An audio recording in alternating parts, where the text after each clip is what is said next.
Bienvenue à tous et bienvenue à notre Deep Dive d'aujourd'hui, une exploration profonde du concept islamique des anges. Ah, c'est fascinant. On va se plonger dans deux sources captivantes, des extraits d'une conférence religieuse et un chapitre d'un guide islamique, tous en français. D'accord. Et on va essayer de voir comment la compréhension des anges, ces êtres de lumière, peut nous donner un nouvel éclairage sur les croyances et les pratiques de l'islam. Absolument. Et je pense que c'est passionnant parce que ça nous ouvre une fenêtre sur la relation entre le divin et l'humanité. Exactement.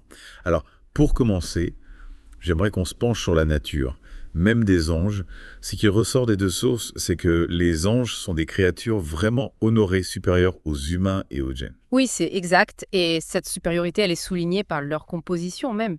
Hmm. Les anges sont décrits comme étant faits de lumière pure, tandis que les humains sont issus de l'argile et les djinns du feu sans fumée. On perçoit déjà, à travers cette distinction, leur nature spirituelle et leur proximité avec Dieu. C'est fascinant de constater à quel point leurs tâches sont variées. On parle de protection, d'enregistrement, des actions humaines de gardiennage du paradis et de l'enfer, et bien sûr de la glorification constante de Dieu. Oui. Est-ce que vous avez une idée de ce à quoi pourrait ressembler une journée dans la vie d'un ange?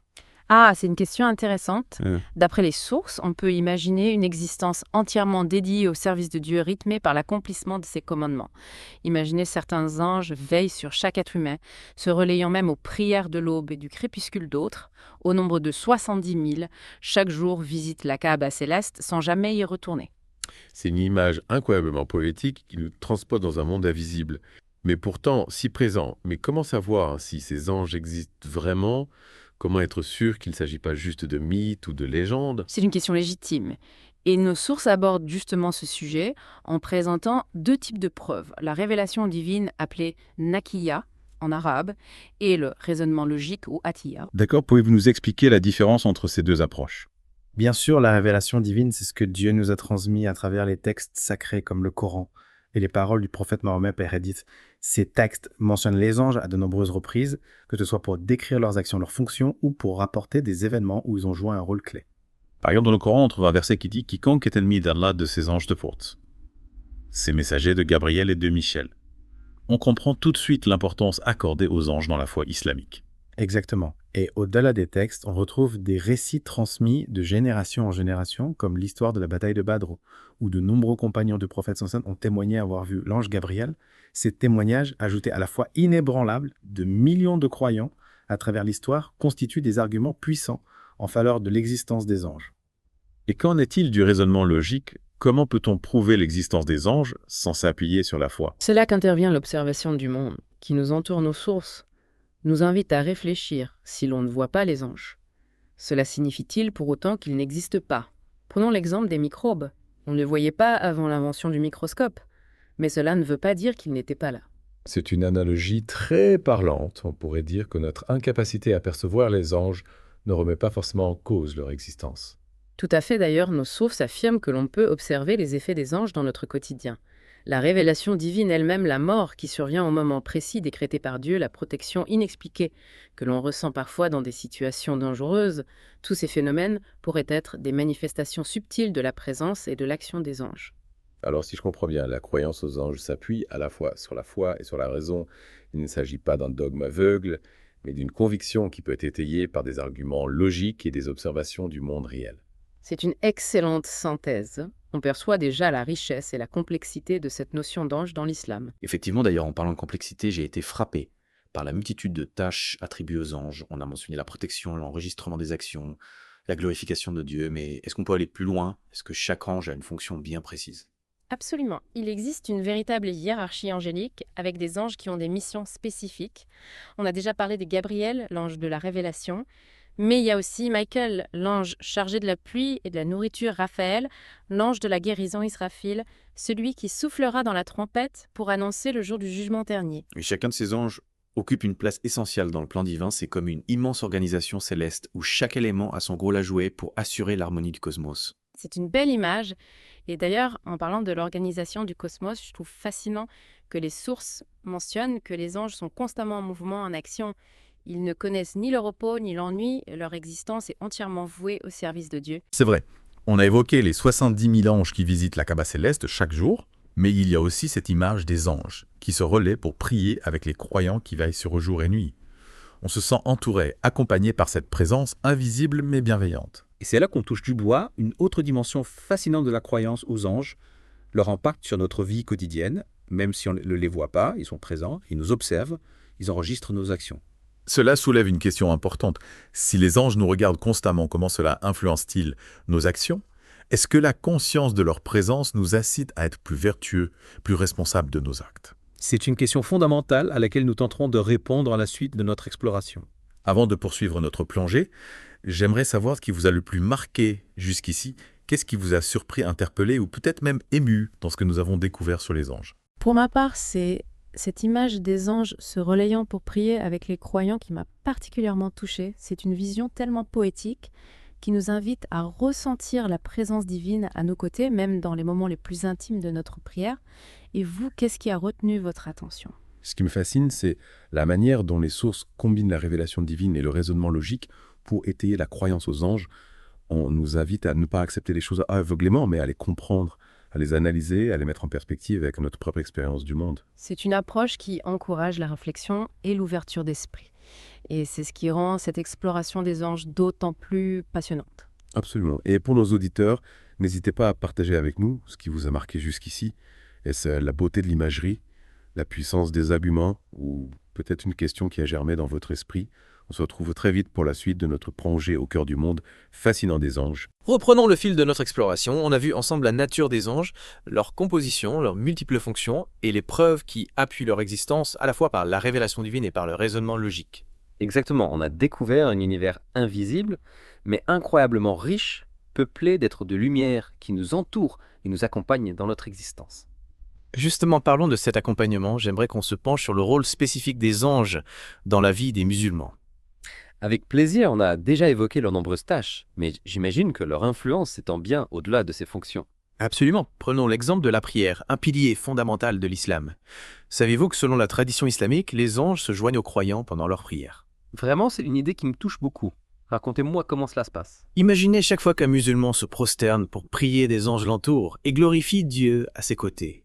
On se sent alors enveloppé d'une présence divine, comme porté par une énergie spirituelle supérieure. Exactement, et cela nous rappelle que la prière n'est pas un acte solitaire, mais un moment de communion intense non seulement avec Dieu, mais aussi avec le monde angélique. C'est magnifique. Et qu'en est-il de la vie après la mort? Quel rôle jouent les anges dans ce passage ultime? Là aussi, leur présence est essentielle selon la croyance islamique. Après la mort, deux anges, Munkar et Nakir, interrogent l'âme dans la tombe. C'est un moment crucial, j'imagine, un peu intimidant aussi. Oui, c'est un véritable face-à-face avec la vérité où l'âme doit rendre compte de ses actions terrestres. Les anges posent des questions sur la foi, les actes et les croyances du défunt. Et en fonction des réponses, le destin de l'âme est scellé. C'est exact. Les âmes vertueuses sont accueillies avec douceur et lumière, tandis que les âmes impies sont soumises à des épreuves. C'est une perspective qui donne à réfléchir, savoir que nos actions sont observées et enregistrées même après la mort, nous encourage à vivre de manière responsable et à faire les bons choix. Tout à fait, la croyance aux anges nous rappelle que chaque acte, aussi petit soit-il, a des conséquences non seulement dans cette vie, mais aussi dans l'au-delà. D'accord, on comprend que les anges sont présents à chaque étape de notre existence, de la naissance à la mort, mais on a aussi parlé d'anges qui ont des fonctions spécifiques, des missions particulières. Bien sûr, on a déjà évoqué Gabriel, l'ange de la révélation, qui a transmis les paroles de Dieu au prophète Mahomet. Oui, il est considéré comme l'un des anges les plus importants dans l'islam. Exactement. Il y a aussi Michael, l'ange de la pluie et de la nourriture, qui assure la subsistance des êtres vivants. Et Raphaël, l'ange de la guérison, qui apporte le soulagement aux malades. Chacun a une mission essentielle pour le bon fonctionnement du monde et pour le bien-être de l'humanité. Précisément, et n'oublions pas Israfil, l'ange chargé de souffler dans la trompette pour annoncer le jour du jugement dernier. Un événement grandiose qui marque la fin des temps et le début d'une nouvelle ère. C'est un rappel puissant de la finitude de notre existence terrestre et de l'importance de se préparer à l'au-delà en cultivant la foi et en accomplissant de bonnes actions. Alors si je résume, les anges ne sont pas seulement des messagers divins, mais aussi des gardiens, des guides, des témoins de nos actions et des acteurs essentiels dans le déroulement du plan divin. C'est une excellente synthèse. La croyance aux anges est profondément ancrée dans la foi islamique. Elle nous invite à vivre avec conscience, en reconnaissant la présence divine qui nous entoure et en mesurant l'impact de nos choix à la fois sur notre vie présente et sur notre destinée éternelle. C'est une vision du monde extrêmement riche et inspirante. On perçoit vraiment la profondeur et la complexité de la notion d'ange dans l'islam. Vous avez raison, on a à peine effleuré la surface de ce sujet. Fascinant. Avant de plonger encore plus profondément dans cet univers mystérieux, j'aimerais savoir ce qui vous a le plus marqué jusqu'ici. Qu'est-ce qui a suscité votre admiration, votre étonnement, ou peut-être même votre émotion? Ce qui me fascine le plus, c'est la manière dont la croyance aux anges imprègne tous les aspects de la vie musulmane, de la prière la plus intime aux événements cosmiques les plus grandioses. On ressent cette présence angélique à chaque instant comme une force invisible qui nous guide et nous protège. Et vous, qu'est-ce qui a particulièrement retenu votre attention? Ce qui me frappe, c'est la diversité des anges et la précision de leurs fonctions. Chaque ange a une mission spécifique, un rôle bien défini dans l'harmonie du cosmos et dans l'accomplissement du plan divin. C'est une vision du monde très structurée, où chaque élément a sa place et sa raison d'être. Et c'est là que se pose une question intrigante. Si les anges sont si impliqués dans notre vie, est-il possible de communiquer avec eux, de solliciter leur aide ou leur guidance? C'est un sujet que nous aborderons dans la dernière partie de notre exploration. J'ai hâte d'en savoir plus en attendant. Chers auditeurs, prenez le temps de méditer sur ce que nous avons partagé. Imaginez ces êtres de lumière qui vous entourent, vous protègent et témoignent de vos actions. Quel impact cette présence a-t-elle sur votre vision du monde, sur vos choix, sur votre manière de vivre? On reprend notre exploration du monde fascinant des anges.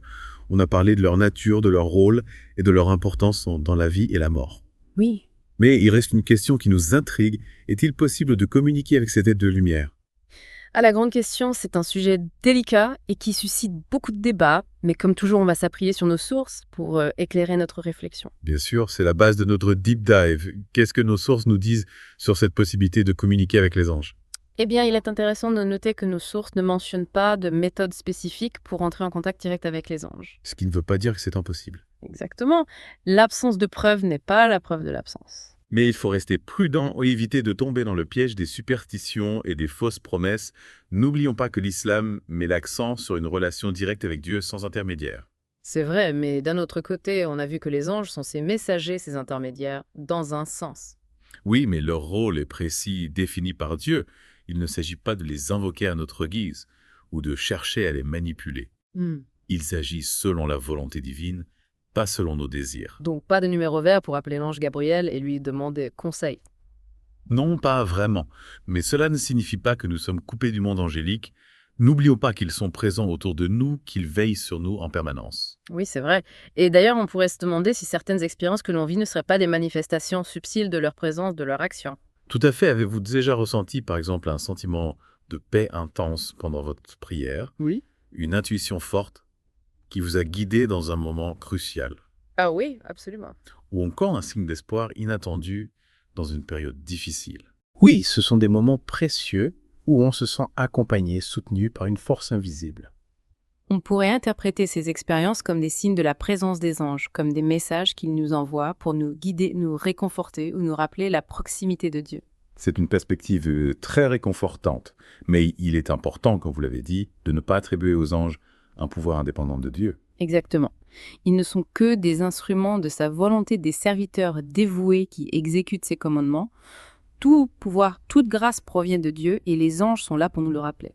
Alors, même si on ne peut pas les appeler à la rescousse ou leur envoyer des SMS, les anges sont bien présents, actifs dans nos vies, et leur influence se manifeste de multiples façons. Absolument, leur présence est une source de réconfort, de motivation et de rappel constant de notre responsabilité. Ils nous invitent à vivre avec conscience, à faire les bons choix et à nous rapprocher de Dieu. Eh bien, voilà qui conclut notre exploration du monde des anges. On a découvert un univers riche, complexe et plein de mystères, mais aussi une réalité spirituelle qui nous touche profondément et qui nous invite à réfléchir sur le sens de notre existence. Tout à fait. Et j'espère que cette plongée vous a donné envie d'en apprendre davantage, toujours avec un esprit critique et un cœur ouvert. Merci beaucoup pour votre participation à ce deep dive. C'était vraiment passionnant, chers auditeurs. On vous laisse avec une dernière réflexion. Si vous aviez la possibilité de poser une seule question à un ange, quelle soit-elle, prenez le temps d'y réfléchir, laissez votre imagination vous emporter. Et qui sait, peut-être qu'un jour vous trouverez la réponse au fond de votre cœur. À bientôt.